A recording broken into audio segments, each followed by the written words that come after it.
everyone, and good afternoon to this latest webinar of ours on packaging and brand design.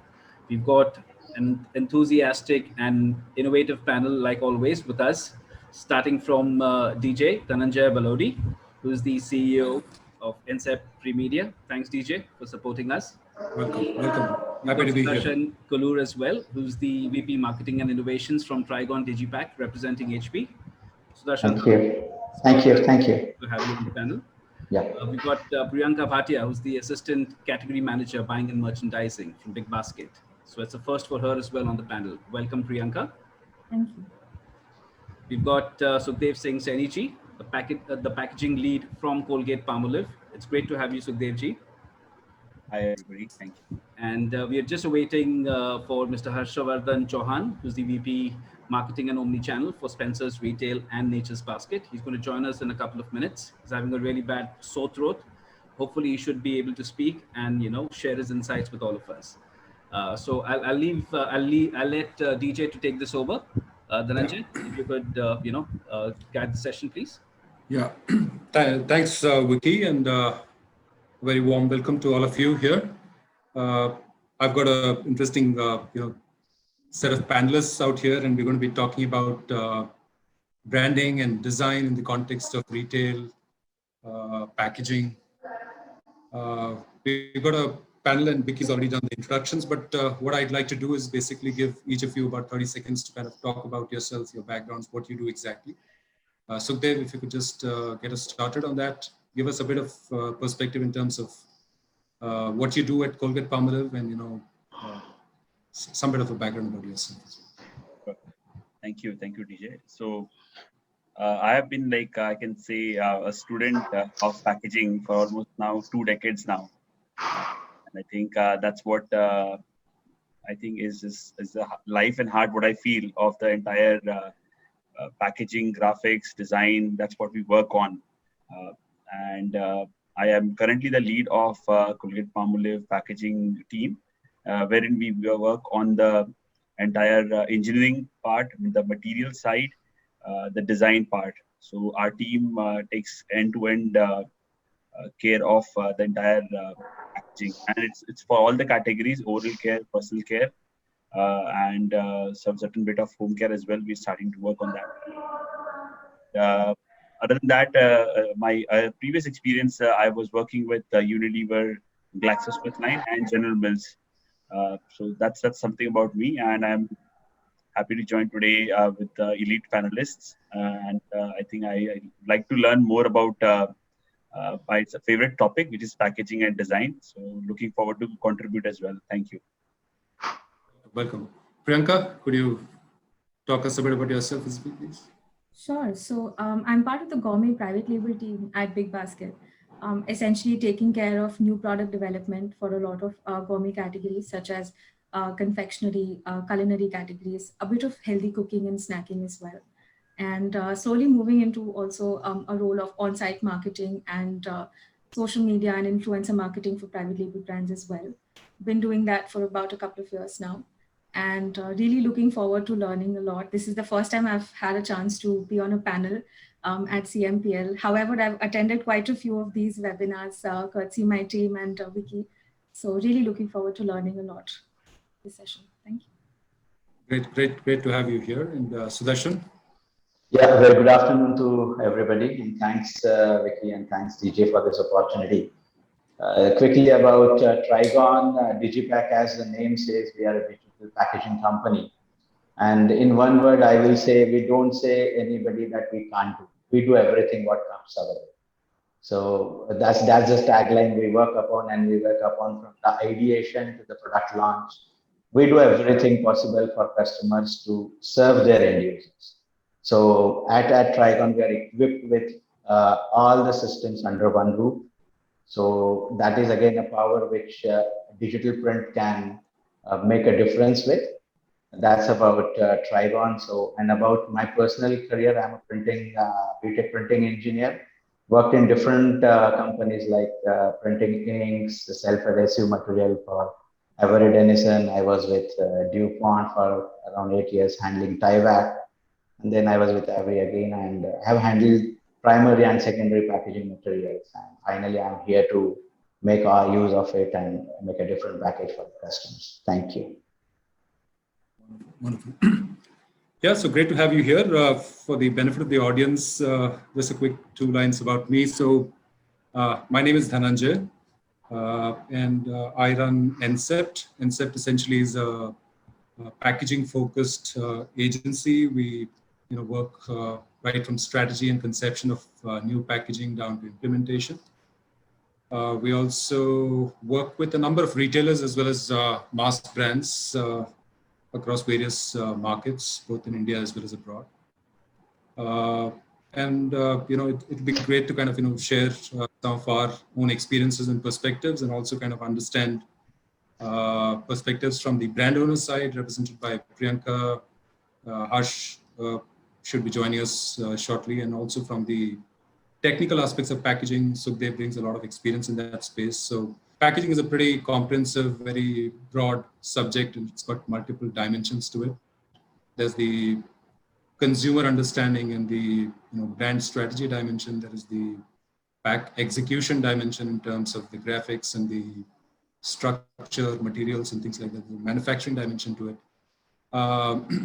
It's a pretty vast subject, and what we'll try and achieve today over the next 45 odd minutes is essentially to try and touch upon various trends, what's happening, how retailers, how brands essentially are both adapting to the change that is happening in the world, as well as trying to absorb some of these new trends to make their businesses kind of grow and become better, right? So that's the whole idea. So like I said, I mean, we have a brand owner perspective, we have the consumer perspective, we have the service provider perspective, we have the technology suppliers perspective. And so that's what we try and kind of mesh together, hopefully in a fairly seamless fashion. And as we speak, I think some of those subjects and topics would kind of come about. So yeah, I believe we've got Harsh as well. So just give us a second and let's see if we can kind of come online. Well, it's kind of Harsh, can you disconnected? No, kind of there's some issue, a tech issue. He's just trying to reconnect. He just texted me. Okay, all right, great. So Harsh should be joining us soon. I think he's also representing the brand owner retail side. So we should kind of Yeah, he's just here. Harsh, can you hear us?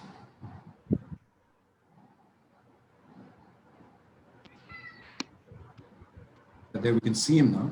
Yes, hi. Hi, Harsh.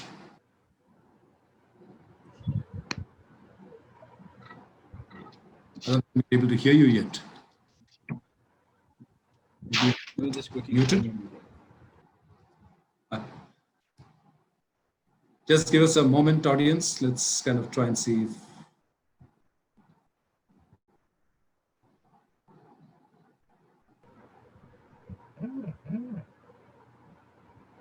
All right, maybe let's get going. So let's start with the the consumer and the brand owner perspective, the retailer perspective. So Priyanka, kind of if you could kind of give us some insights in terms of how are retailers especially kind of looking at branding and packaging. I mean, typically when we talk about these subjects, we talk about mass brands, the amount of focus, energy, time and effort they put into kind of getting their branding and packaging right is kind of legion, right? I mean, we all know products take about 12 to 18 months to kind of hit the shelves since conception at least. How do retailers look at it, and do you look at it differently than a typical mass brand would? What are your experience, if you can kind of just give us a broad perspective in terms of how important is branding, how important is packaging in your scheme of things?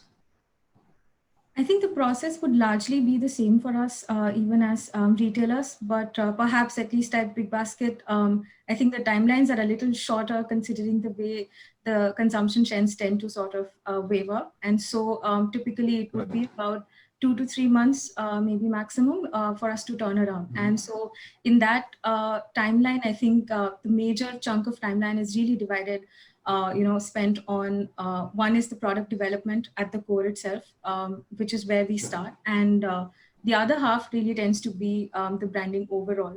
And so, to answer what you said, that branding and overall the packaging design, the development tends to be sort of the key focus area for us, because at the end of the day, we are still on the same platform competing with the mass brands. And the idea is that we should be able to stand at par and be recognizable as standalone brands.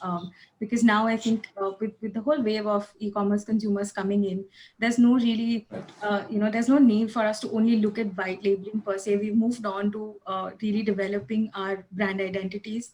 And with the access that we have nowadays, to consumer data, to be really able to pinpoint my customers' geography, their buying patterns, their bill values, the kind of categories they purchase from, really allows me to create a fully rounded brand. And so it really is a key part. And we spend a lot of time in sort of the development of our brand, looking at what really it will communicate and creating a timeline as to what it will stand for in the future when it stands alongside these legendary mass brands in the market. Sure. That is really key for us. So I have a question leading from that, which is that typically, I mean, if you look at a retailer, I mean, what have you got to your advantage? You own the shelf, right? You don't have distribution challenges. I mean, you have a ready-made, place to, place your products. You own the place. So is there a play beyond, just looking at price as a differentiation factor? Obviously consumers, you have value consumers, you have, consumers who kind of want to kind of look at something which is, differentiated and better. So from a category perspective, is there a different take in terms of how you look at branding? So you kind of look at staples differently versus, let's say, more indulgence categories. Give us a perspective on, do you treat branding differently, across categories?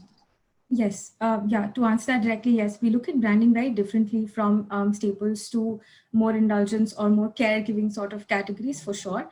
But, just to sort of circle back to what you started with, we do have access to the shelves, and yet my shelf life is limited to that 5-inch screen. And, for a customer to recognize, say, a legendary brand like Colgate would be very easy. They would just blink and buy. But for them to recognize a private label brand in the equal capacity within that, few seconds of time frame when they're scrolling through, that sort of tends to be a challenge. And something that really helps overcome this challenge is the access to the direct end consumer.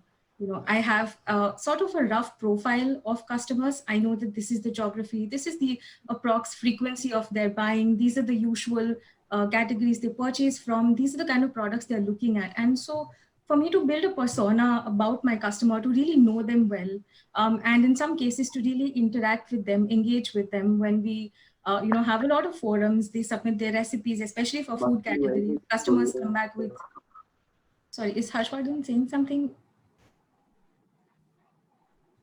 Sorry. Okay. Yeah, carry on, Priyanka. I think maybe some back. So customers really come back with a lot of, brickbats a lot of times, and equal amount of praise and acknowledgement of the efforts in terms of reviews and direct ratings, and so we have a lot of, I would say, FaceTime, perhaps, for the lack of a better word, with the customer, and so really understand really who it is who's buying. And to get to the second part of, what you asked regarding if we treat branding separately, for us, we have a host of private label brands, which each stand for a unique, value proposition, and each has its own identity on the platform. So for staples, I think, as you rightly pointed out, the majority, consumption happens, or at least the buying happens based on the price points and based on really how distinguished it is in terms of quality. And so, and for us at this point, I think staples largely, the private label penetration is very, very high. Even if I look at fresh fruits and vegetables, private label penetration is very successful, at least now over the last couple of years that we've seen tremendous growth. Majorly because I think now we've come to a point where earlier we used to be in a distributor sort of a model. And I think now we've come to a point where we are directly sourcing from the farmers, right? And so in that sense, what we're delivering to the customer is now getting closer and closer to what it is that they are looking for. Sure. And so in that sense, I think that really makes a difference as to how we build a brand. Yeah. Harsh, are you able to hear us? And did you hear what we had to share? Absolutely, Dhananjay. My apologies. I think one, I was late. Second, I've come up with a bad throat and a bad connection. But I think Not at all. Not at all. Great to have you here. Great to have you here. Yeah.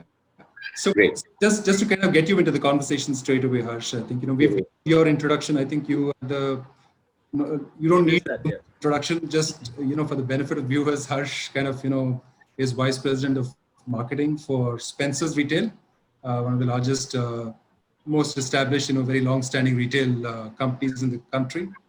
And we're extremely happy to kind of have him over here. And I think opportune time for you to kind of get in. Priyanka gave her perspective in terms of how an online retailer like BigBasket views brands and looks at packaging. Yours being more of a digital of sorts. I mean, you essentially started as a physical retail and then probably kind of getting into online. Is your take very different? I mean, do you see branding and packaging very differently than an online retailer would, where the channel is pretty much in your control? You know how to push the product. Absolutely, Dhananjay. So to start with, it's a pleasure. I think pleasure to have here. Very, very insightful thoughts shared by Priyanka there. So Dhananjay, I think what I professionally believe that our entire journey between the brands and consumers has certainly evolved in the last 2 decades. One primarily be with the advent of modern retail, the Walmarts, the Metro Cash and Carries, and of course the Big Bazaar, the Spencer Retails of the world. And at the same time, more so the big advent that has come through the e-commerce channels that have come up in the last decade, right? Sure. What essentially had been one of the pegs in the organizational strategy, which is often called as private label, but I would rather call it as a private brand, because I think the entire word label demeans the exercise itself, and brings down the value from the beginning itself, right? But more so, Dhananjay, in the last 12 months, I think there have been a big change from a consumer standpoint. I think the way consumers have migrated, and we essentially call this as the way you have seen the Maslow's law of hierarchy, we call it the pyramid of foodology, which essentially starts with people consuming loose and basic items like commodities, right? Eventually, we've seen that shift coming more towards packaging, right? With essentially food traceability becoming very important, back of the pack nutritional information becoming very important, and consumers per se want to look at the back of the product before they want to pick up anything. But in last 12 months, I think 3 big pillars have really changed the way consumers are looking at the entire consumption cycle. I think primarily driven by food, trust, hygiene and safety. And also, I think with larger amount of work from home behavior coming in across the globe, there has been a large part of gender neutralization, in the sense that both men and women are sharing their household chores. And with that, essentially, there is a new category which essentially comes up, which is more product as a service, which means that you would have often seen chopped and pre-cut packaged fruits and vegetables being put in, right? Which essentially is reducing the negative labor as households, right? So with the hectic schedule and a better endeavor towards better work-life balance, consumers are looking for pre-cut kind of vegetables. Absolutely, and it has migrated to convenience up the ladder. And more so, I think one of the big uptrends of last 9-12 months during the pandemic is the increased awareness on immunity and overall well-being. So food is not just about being seen by consumers as well-being of the body, but I think consumers are seeking more. They're seeking mindfulness. They're seeking something like as soul food, right? And hence the increased consumption of organic foods, hydroponics, and what we see as microgreens, which is like grow your own greens, or a large part of organic consumption. So I think in this entire journey, when you look at that from a consumer lens, we have come really far away from the conversation we started a decade and a year before, much before that, of private brands and share packaging. So I think it has become equally important, the inside of the pack and the value addition done by the brands and organization inside of the pack, as is the outside the pack. while the outside the pack has become very important on food traceability, on very upfront nutritional information, inside of the pack in large degree of value addition has become really important. So I think from that perspective, once the brand starts seeing the product journey, it brings in a whole new perspective to traverse that. Right. That's very interesting. I mean, one of the things that I latched onto in what you said and very interesting is you talk about the back of pack becoming very important, right? So the building of the brand and the driver of choice for consumers is also the back of pack as much as it is the fancy graphics on the FOP, right? Is that what you're saying? I don't know if we still have him or we've lost him. Yes, we've lost him there for a while. Okay. Yeah. So Priyanka, I mean, your take, I mean, you want to kind of continue that? I mean, do you see that as a important aspect of, driving consumer choice for the pack? Absolutely. Yeah, I think I would 100% agree with what Vadan said earlier. Yeah. I think he's trying to get back online. Yeah. Harsh, can you hear us? Or Priyanka, I think you should go ahead. Just when he comes in, maybe you can ask him instead. Right. No, so 100%. I think we're looking at a lot of shift and focus towards transparency, similar to what Harshvardhan was saying earlier, that the whole idea of... I think consumers... I would let Harshvardhan finish first and then take it from there. But largely, my take is quite in sync with what he's saying. I think he's bang on point on really the insights that he gave. Harsh, can you hear us and can you speak?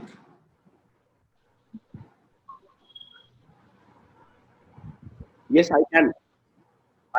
I can, Dhananjay. Am I audible? Okay. My apologies for... Yeah, we can hear you now. We can hear you now. So my question was, I mean, I hope you heard my question. My question was that in your opening statement, you mentioned that the consumers are looking at the back of pack to make a choice of the products.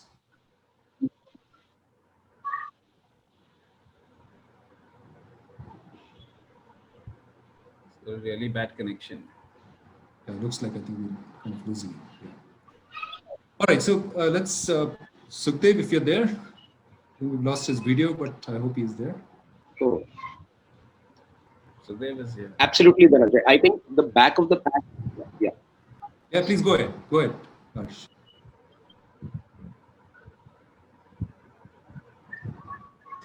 Go ahead, Harsh.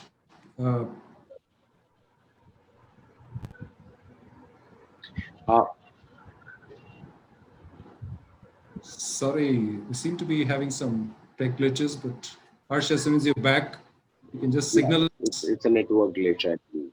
Right. Please carry on. It's a network glitch. Please carry. Right. Okay, we got Sukhdev back. Sukhdev, from your experience of huge amount of experience that you have on packaging development, of course now with Colgate, which is more in the personal care, oral care space, but also from a Lever's background, what aspect of the packaging actually consumers kind of really kind of looking at? Is it just the graphics? Is it just the name, or is the information what the packaging is doing to kind of deliver convenience? Those aspects of packaging, how important are they becoming? So I would say in terms of packaging, the job is to get the consumer to the market or really to the shelf, and not like really to the screen nowadays, like to click and wherever it is, it's in the phone or the laptop or wherever system they are. And I think the consumer really wants to buy the product. I think they want to experience the product, but the experience now is no longer only limited to the product. It's the entire package they want to understand, they want to see, and looking at the advertisement or wherever they are looking at with respect to either their phones, television, wherever they're looking at, I think they want to see how the product and the overall package, how is it kind of delivering on its value. So ultimately the utility and the value, it matters a lot. And certainly I think the shelf experience, which people want to understand. That comes through graphics, design, colors, shapes, Sure. formats, whatever I think is taken care. And then the convenience part, of course, is it easy to handle, manage while they are taking it home, or while they are using the product, or while it's after use as well. And now I think certainly there is a new angle which is coming, which is called the unboxing experience, which is basically now they don't have to go anywhere, or the consumers are not spending a lot of time going out and selecting things. It's just like when it comes, there is the eagerness, there is suspense, how the product has reached. So till I also, like, I was just opening a box of headphones today for our daughter, and I just wanted to ensure that, okay, is this the right thing which is looking on the screen? Is the plastic and the entire the wire and everything, how is it looking like? So there was certainly a kind of a suspense, like, okay, how is it looking? And there was certainly a kind of lot of anticipation, okay, how is it going to be coming out to me? And it's true for everything what people are consuming. That's what I think has changed.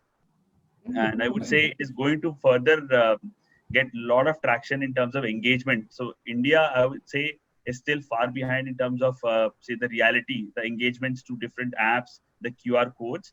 That's certainly I think increasing, and that is again a very big pillar of say design and graphics. How do you incorporate those graphics smartly so that it doesn't like feel like it's in your face, but then certainly it's there somewhere on the pack, and consumers as per their convenience, they can go and then have a look at it. And of course it can be anything. It can be a user experience or games, or even for a small feedback as well. They don't have to go anywhere. They just check out the QR code and then they give the feedback on it. So that's how things have changed, I would say so.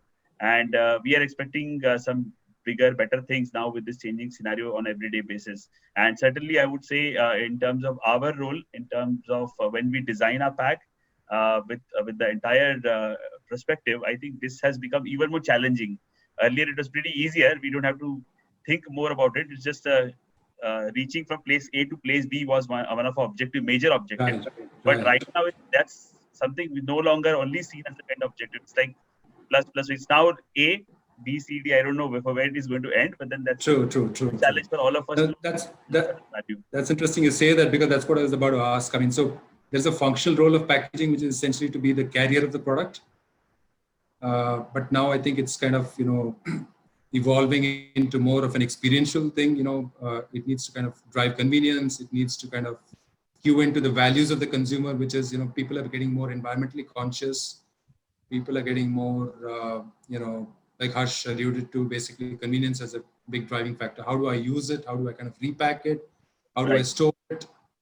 And things like that, right? So there are newer dimensions to kind of packaging development, which are kind of becoming more center stage than just a wrap around a product which should be transportable from point A to point B, right?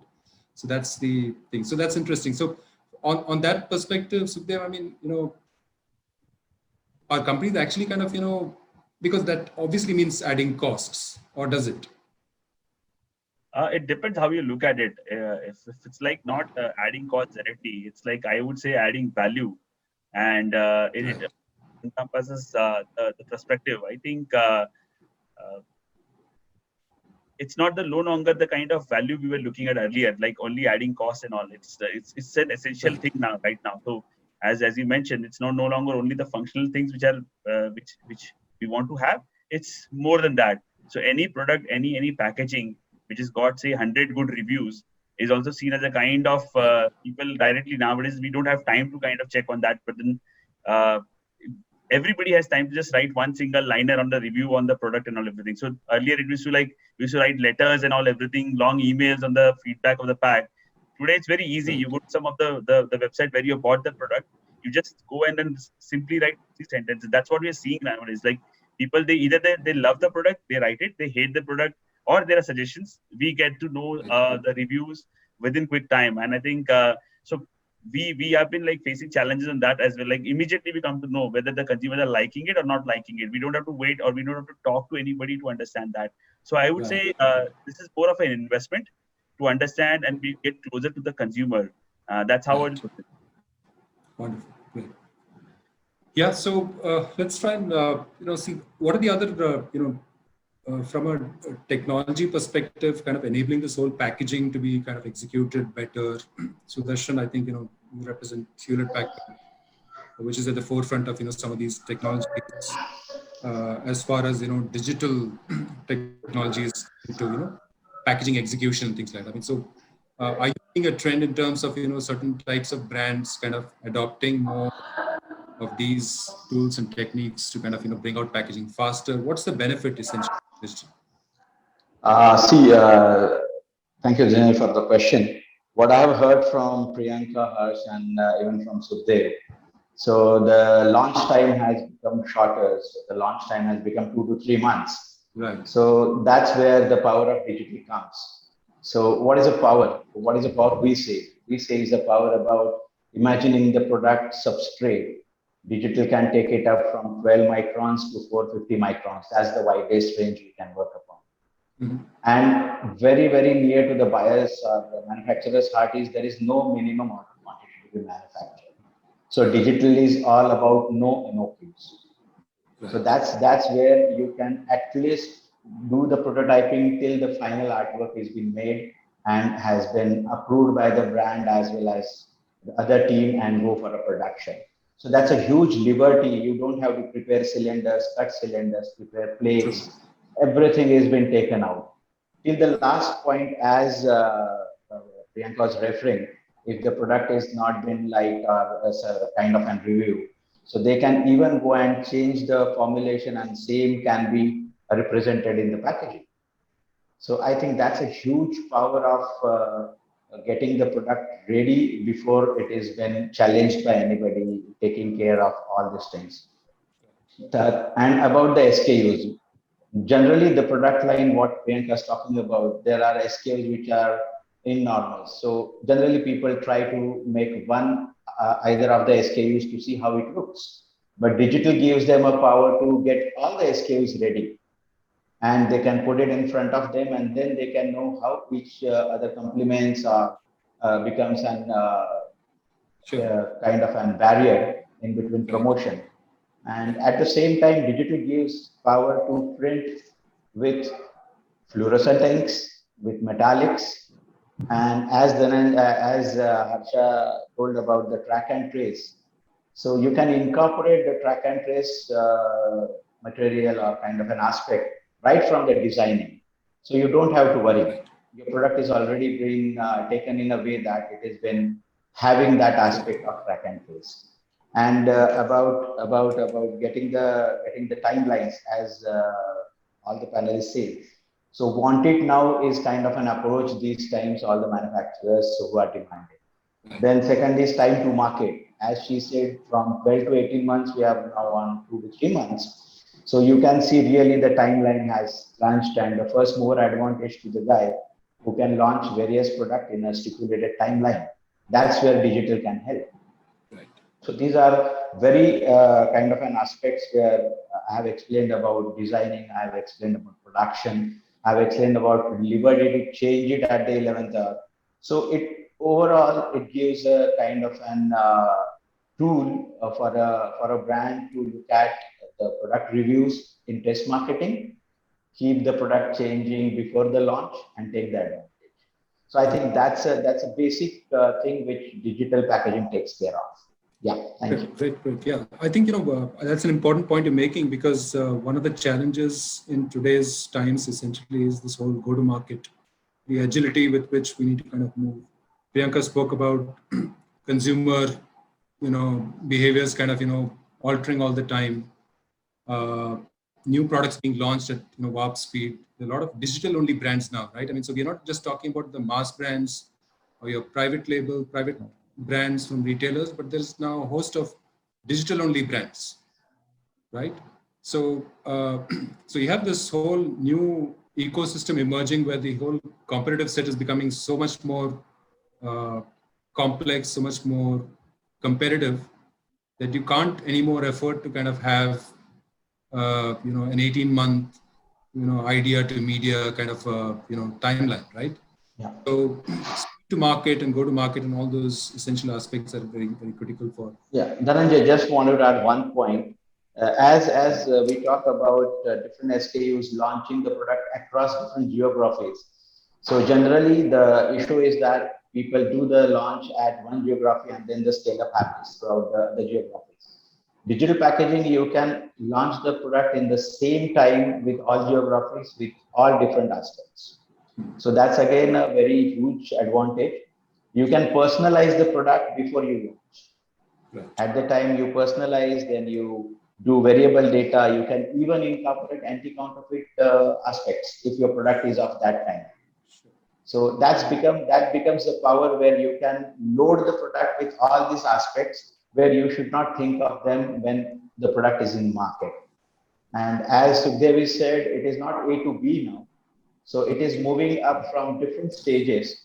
So track and trace as well as a design definitely will help. And that's where the power of digital comes in. Thank you. Harsh, we've got you back. Can you hear us? Yes, absolutely. I think it's perfectly fine now. Yeah, just one more question. I mean, from I asked this question to Priyanka as well. I mean, is there a different take on branding and design from a category to category perspective? I mean, you have a brand strategy in terms of some kind of an architecture. You have a huge portfolio. Do you follow a different approach to both the focus as well as the execution, intensity that you need to kind of bring to various types of product categories? Competitions are different, So how do you view? I mean, is there one singular way kind of you approach as a retailer the entire branding and packaging, or do you kind of take a look at premium segments differently and things like that? Is there a Absolutely, Dhananjay. So I think the underlying philosophy is to be very consumer centric as you move from category to category or from even segment to segment. So let's say, for example, the packaging for a health and beauty or let's say personal care would completely be different from the kind of entire take you would have for a staples or a hardcore FMCG kind of a brand. Similarly, it's completely different for packaged foods. So it's a very consumer centric approach. And of course, across segments, and I'll give you some examples there too. It really varies even in the kind of premiumization that you essentially get into for packaging. And I'll tell you, this has become really, really important, especially in last 12 months. There's a big consumer trend called luxury in basics. There are consumer sets. People have not traveled abroad. There have been no vacations. So largely with work from home, there have been a large part of consumer savings. And a newer phenomenon is consumers are seeking luxury in basics, which means there is a coffee which gives you the smell of Amazon rainforest.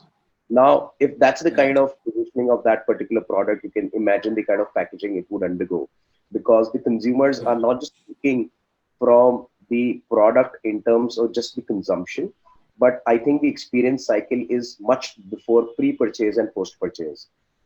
And large amount of digitalization is also taking this to a next level. So while it's not just back of the pack, front of the pack, as it's been rightly said, it's also about the unboxing experience, as Sukhdev mentioned. More than that, it's also about getting quick QR codes on the shelf itself, which tell you a whole lot about the product and its journey than it could have never been known. So, and of course, as you mentioned, last 9 months, we've seen one of the most unprecedented growth in D2C brands, digital first brands. Brands first in coffee, we've seen one of the biggest upgrowths of brands like Sleepy Owl, cold pressed juices, so on and so forth. I think all of these have differentiated, including the Mamaearths of the world in the personal care, differentiated in the manner they do packaging. And packaging, I think, has gone beyond just a touch and feel experience. I think brands over a period of time are becoming more aware about their overall sustainability footprint. So brands who are able to evoke that within their packaging, the elements of recyclability, the elements of a better ecological footprint, not using hardcore plastics, but something that ties in with the consumer's value perception, value set, right? I mean, absolutely. So for a brand, it's about conveying beyond profits, beyond product, and if we can go and touch people in terms of their responsibility towards planet as in general, I think that goes much beyond in building a connect with the product. So I think if you ask me right now, in the current day and age, I think packaging and the product both have become equally important to consumers. I don't think we are in times where consumers would spare and they would have mercy if brands would have done a shoddy job on the packaging front. So I think gone are those times, and packaging has played a much more important part. And as you said, I think the innovation cycles have shrunk. Agility is the key. The entire pipeline from conceptualization to launch is there days like 30-45 days rather than months previously. So that's been the big change. I wanted to, for a moment, to take off your Spencer's retail hat and put on your marketer's hat and tell me the world of private brands. I mean, when you actually get them started, overall perception is it's a cheaper alternative to the mass brand, right? Or at least is that changing? What are brands, what are retailers like you doing to kind of change that perception? Are you still in the same zone of being a cheaper alternative? No, absolutely not. Dhananjay, the starting point, I'll tell you, the starting point is to not call it a private brand, just treat it as a brand. So let me talk about our other portfolio, Nature's Basket. I think there are a couple of segments, like the healthy alternatives is a new brand. There is something called as the New Exclusive, which is in a premium gourmet range, both Indian and Western foods. When you look at those sense of those products, they have been launched keeping the entire psyche of an independent brand and not that it has been launched by a big box retailer.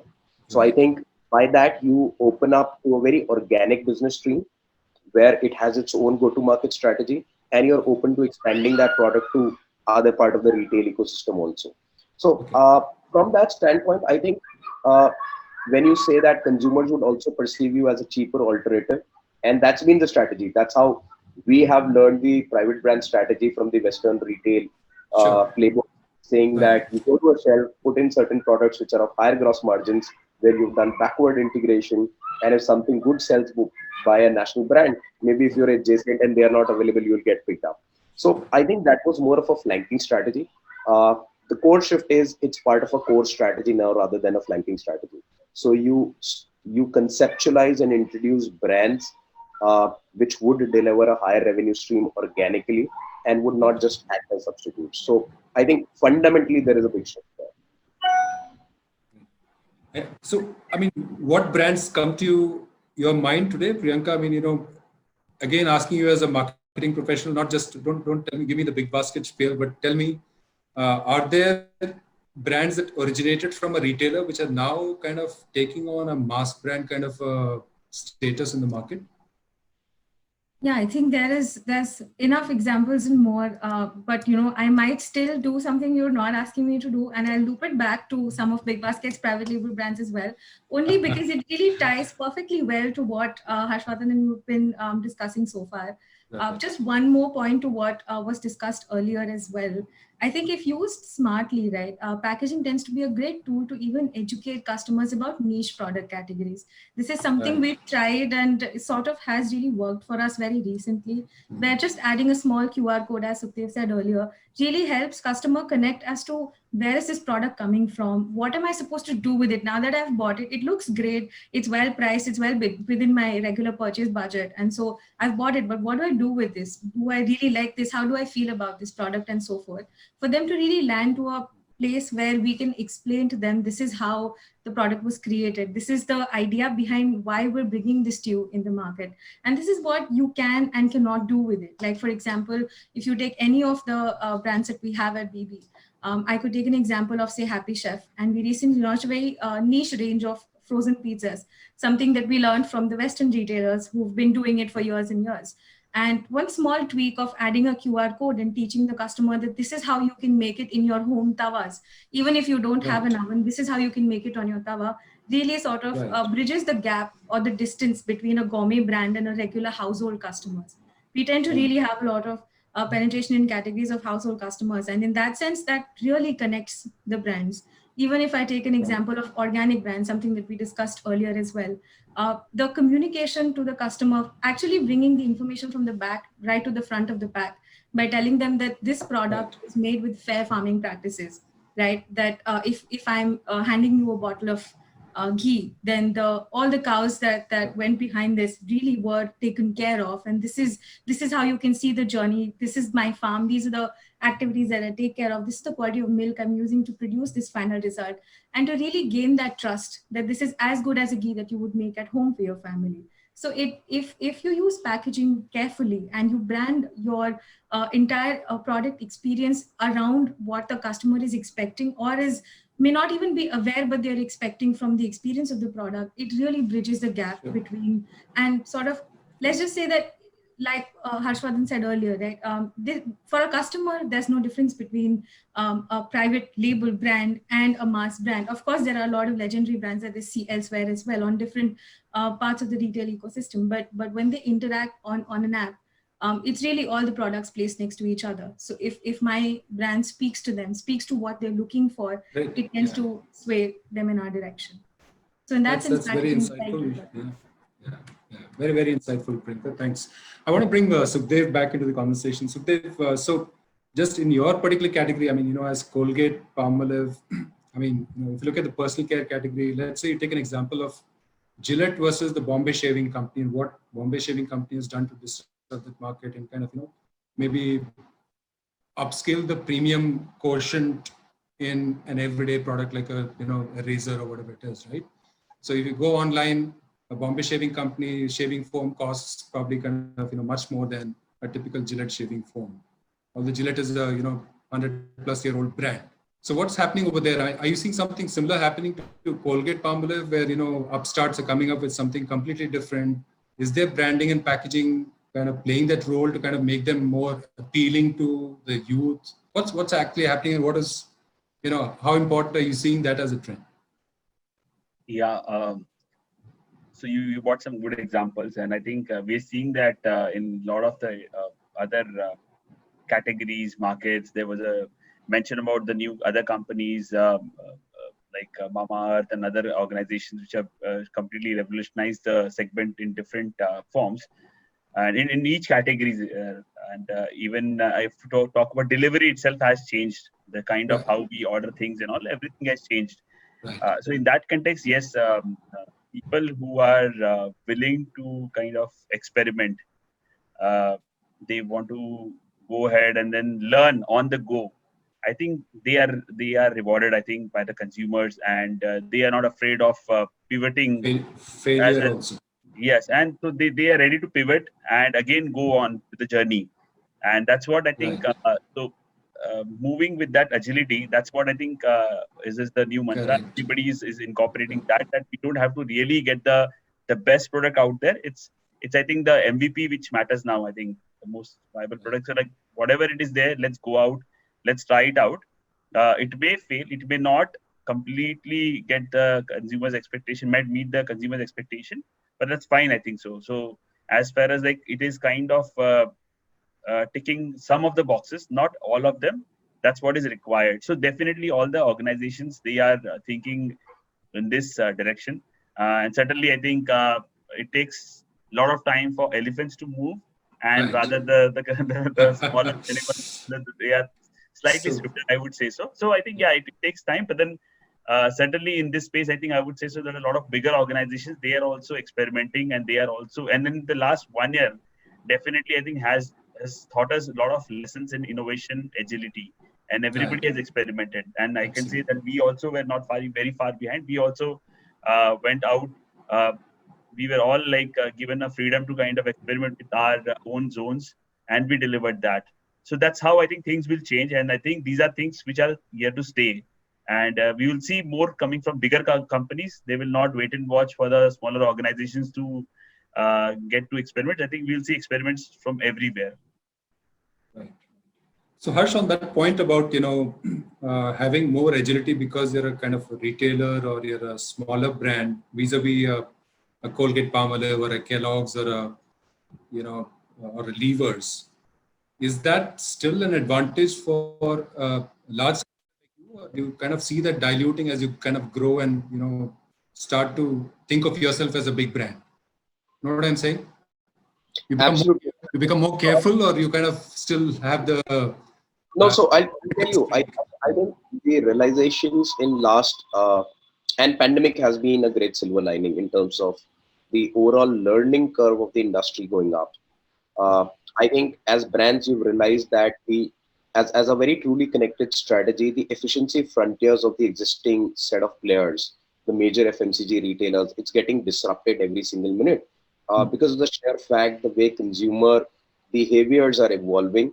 The large traditional models of go-to-market are not able to keep up. The simple example, when I remember when Dollar Shave Club came into the market, and they had their direct competition with Gillette, as you said, which is basically, you call it the Gillette blade model, where you sell in a device and generate larger parts of the revenue through selling blades. So, but there was a major problem in the market saying that every time a man would get up in the morning once a month and figure out the blades have stocked out, right? And they really found an opportunity in that, saying that there's a great revenue model. In fact, it's the reverse razor blade model. And they added a subscription model. Right. So every single time, and I think we've seen during the pandemic, grocery subscription models coming in, a lot of newer entrants coming in for milk deliveries, grocery deliveries, and all of large part of that business getting massively disrupted. And it's to everybody's guess that large retailers, big box companies, were really caught napping because of their large or the elongated go-to-market cycles and the agility largely being not there, right? Mm-hmm. And hence that's the realization. And with that, I think now brands have become more audacious. Retailers have become more audacious in order to bring in newer revenue models, courtesy the access or the strength that they've seen of the rise of D2C brands.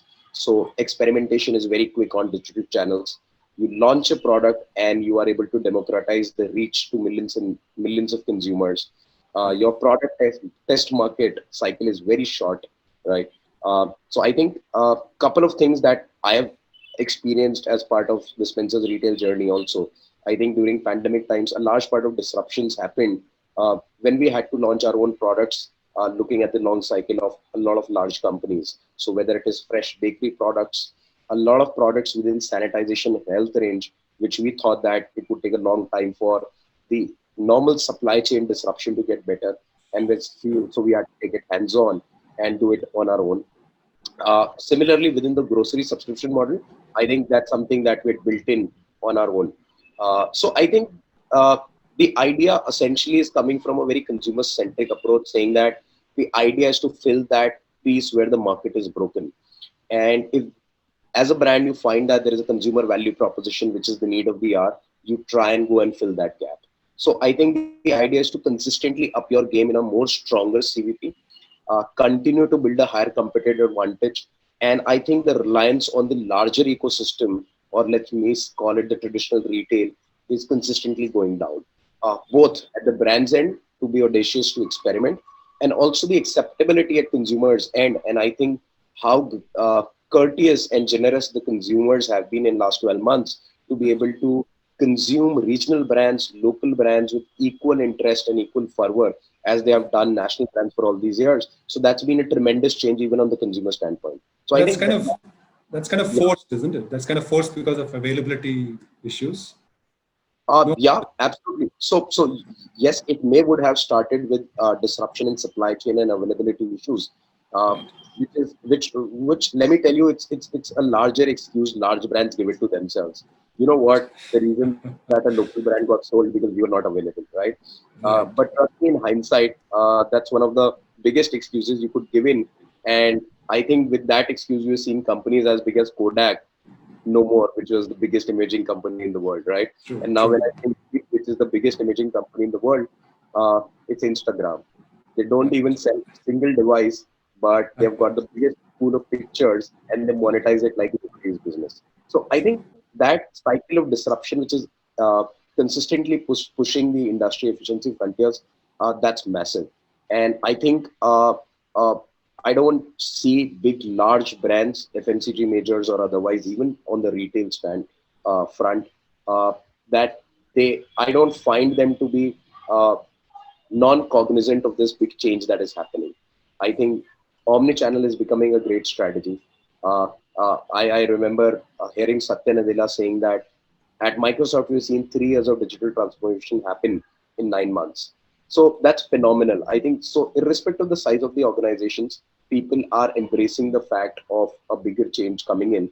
And I think it's the consumer demand that's fueling the bigger change. Great, fantastic. So very interesting. I mean, I wish we could kind of talk more on this. Vicky, I mean, how are we on time? I think what we could do is we could just take a break in terms of, just handle some of these questions from our chat box and put it across to some panelists, because that would be more valuable. So maybe we could take a couple of questions to begin with, and then we can have some closing remarks from the guests. Sure. Yeah. Do you want to read out the questions for us? Yeah, I'm going to do that. Yeah. Right. Okay. So let's take a question from Puneet. He says, how can I engage marketing agencies to sell my product in bulk and focus on formulations, while he focuses on formulations and manufacturing? So he's got products in the housekeeping and personal care segments. So I think this question would be apt for you to answer, DJ, from marketing agencies to sell the product. Oh, not necessarily me. I think maybe Harsh might be more qualified to do that. Maybe Priyanka, she's a buyer. So Priyanka, you want to take that? Have you got that question, Priyanka? Sorry, yes. I would let Harsh take that. I think I would want to know his take on that first before I suggest something. No, I can. I think, so let me put it this way. I think we've seen the marketplace as a business model and a strategy work very well. You look at in East, I think the Tmall is a very sustainable model and channel where they connect large part of micro, small and medium enterprises and enable them to reach their products across the length and breadth of the country. I think in India, we have seen the bigger advent of marketplaces, so on and so forth. I think on the travel side, we always have been touched by the Make My Trips of the world, which basically means the inventory is sold by the platform. I think when you look at a Big Basket, you look at a Grofers, more so omni-channel companies, I think the marketplace model is getting open, right? And that's a great model because it really disrupts the reach and the entire onus of selling it and generating the demand onto the platform itself. And hence it takes off that burden from the smaller manufacturers, the micro, small and medium enterprises. So I think if you look at the Indian landscape, the 51 million MSMEs, the large part of the consumption demand is courtesy the bigger growth in the digital channels, which have democratized the retail reach for them. So I think there hasn't been a more apt and more suitable time for newer brands to be launched, to be reached on to consumers. And I think it's all reinforcing as the entire ecosystem is getting up every single day. Priyanka, anything you would want to add there? No, I think just a small point where I completely agree with what you said. And I think when you look at omni-channel platforms, if you can engage with different kinds of formats of deliveries that you have, mainly from Big Basket's perspective, you have the subscription model, you have the regular deliveries, you have the express deliveries, and then you have the instant buying physically available right down your apartment.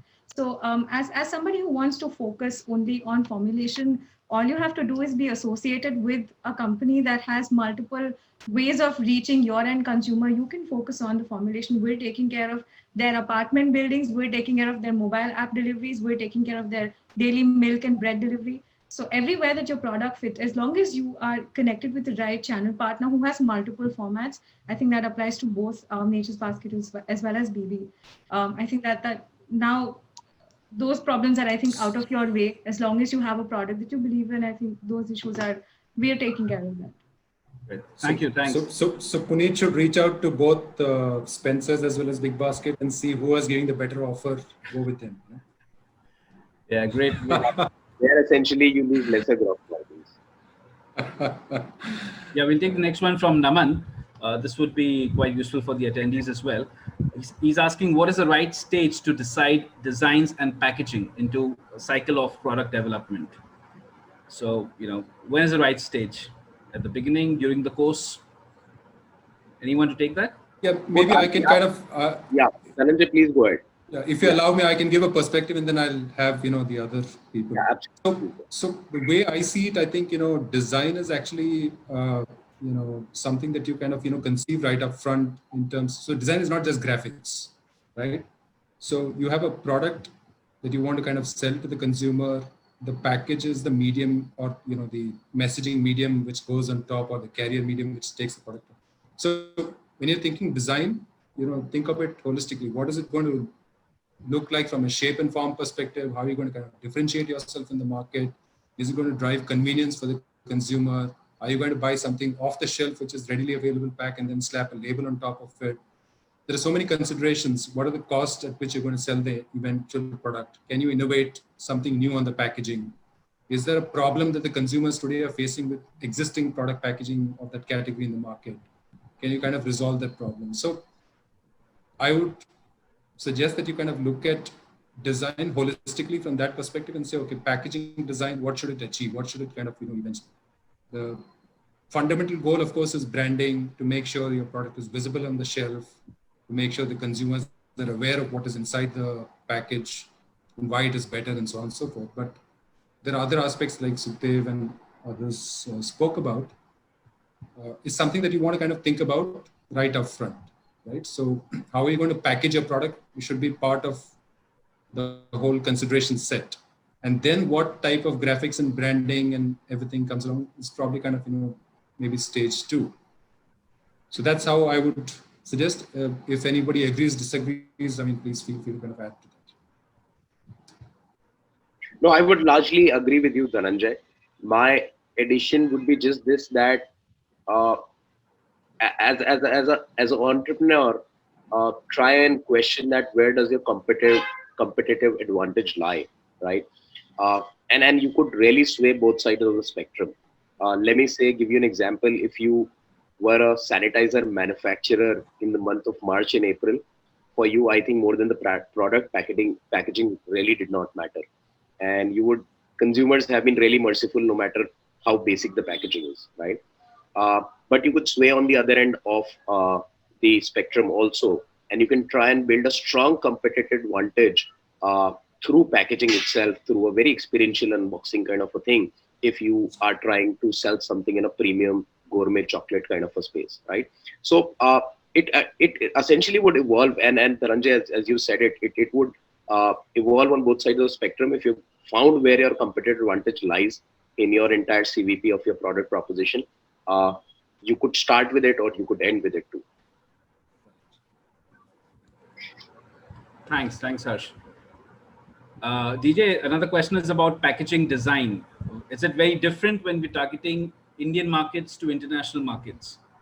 So, comparison between how design is kind of interpreted in the Indian sense as compared to the international markets. Sure. Essentially when you talk about packaging design from a graphics and visual branding, visual communications thought process, the aesthetic sensibilities, what works in certain markets surely vary, right? So the way you kind of, look at graphics in the Indian context would be very different than the way you look at it from the European context, for example. To give a simple example, suppose you're packaging, say, meat products. Okay, and we know this from experience working both in the Europe as well as the North American market as well as here. The way the meat is shown, the redness of the meat, okay, says a lot to the consumer in the Western market. But in India, that's not something that, you just slap on a picture of a chicken leg or whatever it is. But if you went to Canada, you went to the US, they would tend to look at the color of the meat shown on the graphics and take a call on what type of chicken it is and what quality of product you're kind of trying to sell. So sensibilities kind of, vary. There is always a cultural context to design. There's always a, consumer aesthetic point to, how you look at design. There is always, certain types of semiotics, for example, certain types of symbols that you use in packaging to kind of cue certain messages are a no-no in certain markets. Like you can't use, say, for example, a certain color in a certain context in a certain market, right? There are so many different aspects to this. So surely there is a difference in terms of how you view design. Even large, big brands that work across markets, MNCs, would kind of tend to look at design through this lens before it gets kind of filtered, so that you're not kind of offending sensibilities, or you're not kind of going against culture in a certain context or whatever, right? At least in your major markets. Great. Thank you.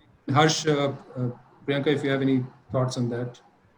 Dhananjay, actually, I would like to play the devil's advocate maybe and understand a little bit about how you feel for categories where the presence of imported brands or international brands per se is very large, say for premium chocolates or majorly the confectionery category, where the idea of an Indian consumer buying largely from basically every brand available in the world.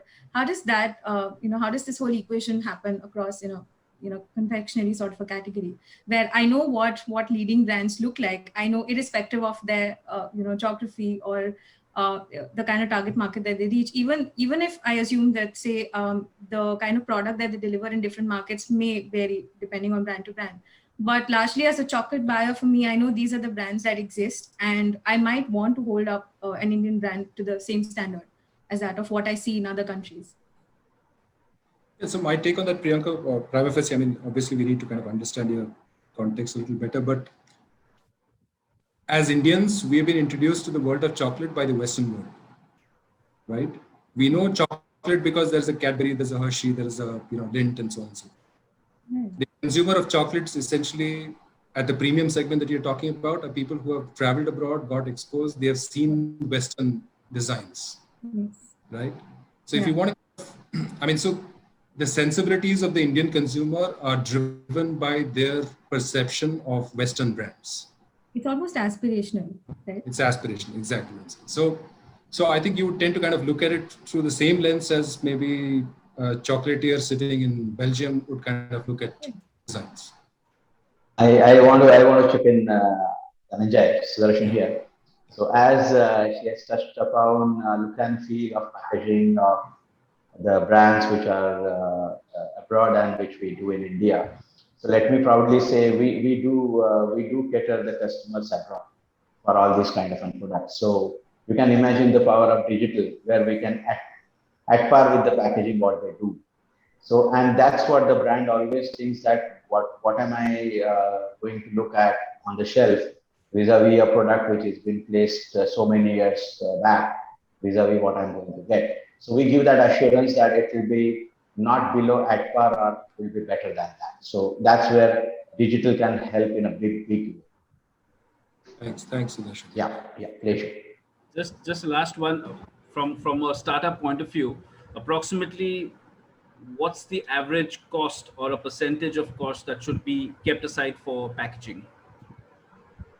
Is there a definite kind of a percentage? Rule of thumb, sort of, yeah. I can take that. Yeah. So it depends actually what you're selling and what kind of product are you trying to work on. So there are say certain products or categories where the packaging will be as basic as say 8 to 10% of your cost, maybe even less. But then there are categories where it might jump up to like say 30 to 40% as well. And depending on the size as well. So as the size increases, the packaging cost, the SKU size increases, the packaging cost will come down.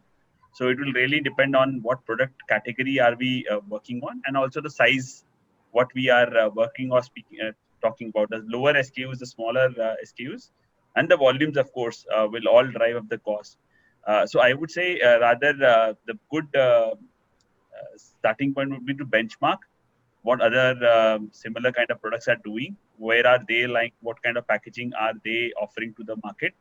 The other big thing would be also if there was a point on your advantage, competitive advantage.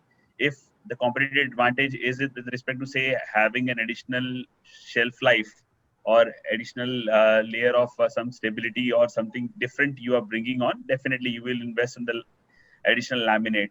If it's something to do with say an additional some kind of say brush or some kind of say a new type of cap which is used by the consumer, so dispensing mechanism you're bringing on, I think go for it, because that's going to add cost. But you are very clear that this is what I bring to the table. This is what our product is going in the market with, and the people are going to have a look at it. And similarly, like there are companies who have done that. They have gone with a higher product, higher MRP, because they had some differentiation in the pack. Also, the ingredients were different, so they were able to kind of charge a premium on their overall packaging as well as MRP. So I would say look at the chart what you have got with you, and then decide the overall packaging strategy. Okay. Thank you. Thanks. Can I add to that maybe a little bit? Yeah. In my limited understanding about the subject, but I think along the lines of what Sukhdev just explained, we've had this learning of our own where we worked on frozen green peas, essentially a mundane, mature category where most purchases are based on your price points, and yet we went ahead with, let's say, building a competitive advantage out of the packaging that we delivered, something that was not very thought of in this category, and we ended up spending almost thrice of what the industry average tends to be only for packaging.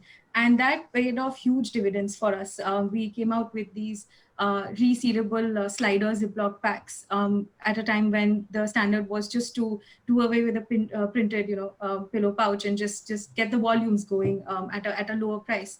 But just spending a little extra, taking that hit on the packaging cost, but ensuring that you can turn it into or leverage it as a competitive advantage really helped in sort of gaining more, say, brand stickiness to at least that category. So this is something that we've learned, and I feel like Sukhdev was very, very on point when he suggested that you have to map out where you stand and what is it that you want to do in this category. Do you just want to follow the leader, or maybe take a risk of challenging what the norm tends to, and see if you definitely.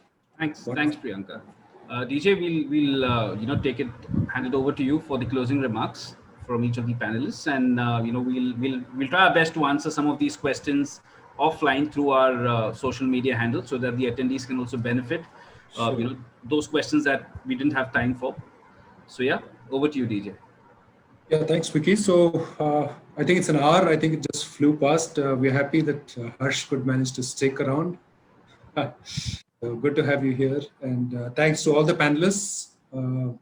I hope all of you kind of also equally enjoyed the session. I think we did manage to touch upon various aspects of what we intended to do. There could have been certain subjects that we could have still further brought on, but due to positive time, I'd let you all kind of give your little closing remarks in terms of what you feel. If you want to kind of add to something that you've missed on saying, please feel free. Sudarshan, you want to start? Yeah, thank you, Dhananjay. So just a closing remark, rather I'll say it's a beginning rather than making it as a closing remark. Look at the packaging the way you want to do it. Don't limit yourself because you are a beginner. And there is a power where you can get these things done. As rightly said by Sukhdev and Priyanka, don't take the hit on packaging, invest on packaging. That will give you returns. And that returns will encourage you to do more. And about the technicalities, all the digital platform inks, what we use, they are having more than 21 certifications. So they pass all the certification for food grade to migration. So you don't have to worry about the BIS certification, product lines and all. They are already having all the things in-house. So that's all from my side. And I think the next wave to support the kind of an innovative packaging, what we look at, preference should be given to digital. That's what I can use on. Sukhdev? Yes, thank you.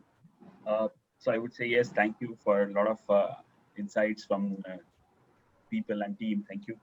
I would say there are 3-4 top things which consumers definitely they won't like to go ahead with in the following years: quality, the trust, and the safety factor. I think that's something which people would definitely now want as part and parcel of this overall package what we're going ahead with. And as a company or marketer or the team who wants to launch the product, I think try to understand what problem are you solving, what value are you going to add to people's life. I think if you are able to answer these questions, I think life would be easier. And as Sudarshan also mentioned, in India, we have a lot of technology, a lot of partners who can deliver a lot of good things. And if it's not there in India, there's no concern because the world has become suddenly small, and then you can definitely find a lot of partners who are willing to help you across different countries. So I would say be bold, experiment. I think abhi nahi karoge to kabhi nahi kar sakte. That's what I think I would say, sir. Thank you. Harsh? Priyanka, you want to kind of add? Or Harsh? Go ahead, Priyanka. Go ahead. Just quick, I think, remarks on whatever I seem to have learned today from the discussion here. I think you can really, as somebody who wants to launch their own brand or a product in the Indian market space, let's just stop looking at packaging as a peripheral to your product. It's not that far removed anymore. You can use it as an asset really to drive your brand proposition, to make a long-standing relationship with the customer who you are, sort of going to engage over a long period of time. So instead of looking at packaging as an expense, that we usually tend to do from a manufacturer's perspective, it tends to be something that concerns a lot of them in India today. But I think that we need to change our perspective on how we look at packaging, more of let's just say a more understanding view or a smarter way of using packaging. Now that you've cut a lot of steps, you're right at the doorstep of your customer. Look at how your product is going to be experienced by the customer at the end, and keep in mind that you're sure of what you're committing to the customer, delivering it, and using packaging as the tool that delivers what you've committed as a brand, as what they've seen across screens. That is definitely something that could be a good takeaway from this discussion. And apart from that, I think before I pass on, I think it's great that I got a chance to be on this platform. There's so much that I've learned, so many new perspectives that I've gathered today. And I feel like it has also changed my view of how brand design per se tends to be as a part of our entire product life cycle. And I'm really glad to have been here. Thank you. Great to have you, Priyanka. Thanks, Priyanka. Harsh, you want to kind of finish it? Absolutely, Dhananjay. I think to start with, it's been a pleasure. I think it's a great platform. It's a great time to put into perspective the power of packaging and branding, right?